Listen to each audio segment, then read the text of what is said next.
teori tentang ontologi, epistemologi, dan aksiologi. Pertama, apa sih ontologi itu? Kata ontologi berasal dari perkataan Yunani yaitu ontos atau being dan logos yaitu logis. Jadi, ontologi adalah the store of being qua being atau teori tentang keberadaan sebagai keberadaan atau ilmu tentang yang ada. Ontologi diartikan sebagai suatu cabang metafisika yang berhubungan dengan kajian mengenai eksistensi itu sendiri. Ontologi mengkaji sesuai yang ada, sepanjang sesuatu itu ada. Secara terminologi, ontologi adalah ilmu yang membahas tentang hakikat yang ada yang merupakan realitas, baik berbentuk jasmani atau konkret maupun rohani atau abstrak. Ada beberapa pengertian dasar mengenai apa itu ontologi. Tokoh Yunani yang memiliki pandangan ontologis yaitu Thales, Plato, dan Aristoteles. Di dalam berbagai pemahaman ontologi terdapat beberapa pandangan pokok pemikiran yaitu 1. Monoisme, 2. Dualisme, 3. Polarisme, 4. Nihilisme, dan 5. Agnosticisme. Selanjutnya, apa itu epistemologi?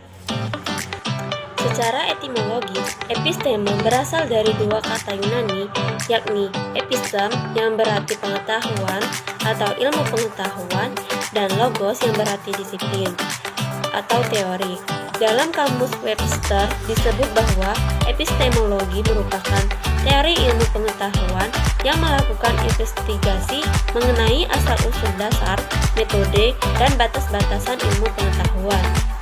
Adapun metode dalam epistemologi yaitu metode induktif, metode deduktif, metode positisme, metode kontemplatif, dan metode dialektif. Aliran epistemologi yaitu 1.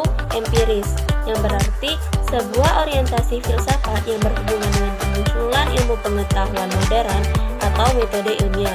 Yang kedua, realisme, yaitu dalam pemikiran filsafat, realisme berpandangan bahwa kenyataan tidaklah terbatas pada pengalaman indrawi ataupun gagasan yang terbangun dari dalam. Yang ketiga, positivisme, yaitu doktrin filosofi atau ilmu pengetahuan sosial yang menempatkan peran sentral pengalaman dan bukti empiris sebagai basis dari ilmu pengetahuan dalam penelitian. Yang keempat, pragmatisme, yaitu tradisi pragmatisme muncul atas reaksi terhadap tradisi idealis yang dominan yang menganggap kebenaran sebagai entitas yang abstrak, sistematis, dan relasi dari realitas.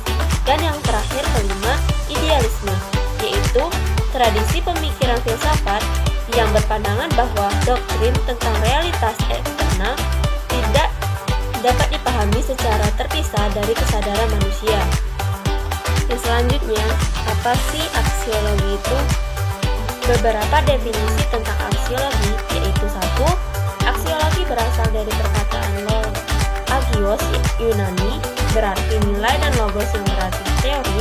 Jadi, aksiologi adalah teori tentang nilai.